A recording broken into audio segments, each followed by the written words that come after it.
Revolusi bumi dan akibatnya.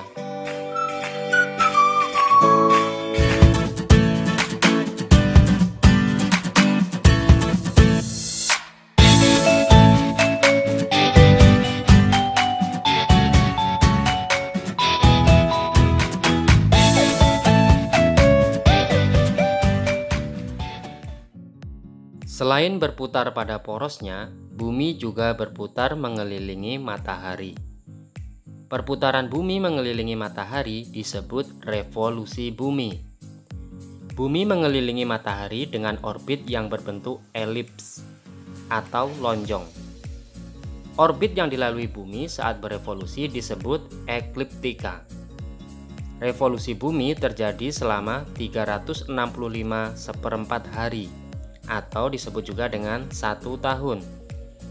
Saat berevolusi, posisi bumi miring 23,5 derajat terhadap ekliptika. Seperti rotasi bumi, revolusi bumi juga memiliki akibat. Ada 3 akibat dari revolusi bumi. Akibat yang pertama yaitu adanya pergantian musim. Belahan bumi utara dan selatan mengalami pergantian musim pada waktu tertentu.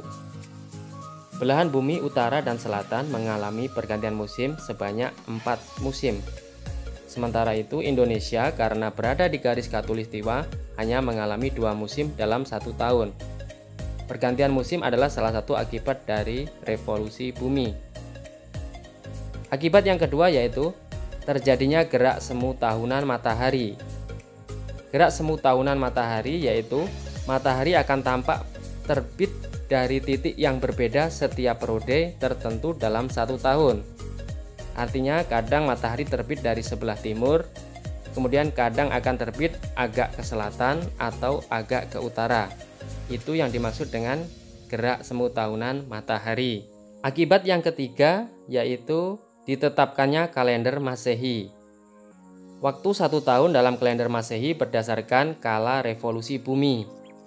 Kalender Masehi adalah kalender yang memiliki bulan berupa Januari, Februari, Maret, April, sampai Desember.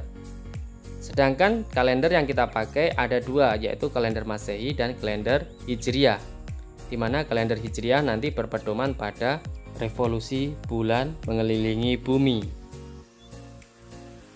Berdasarkan pembahasan tadi, dapat kita simpulkan bahwa revolusi bumi adalah gerak perputaran bumi mengelilingi matahari.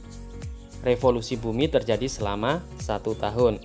Saat berevolusi, bumi bergerak melalui orbit berbentuk elips atau lonjong. Orbit yang dilalui bumi disebut ekliptika.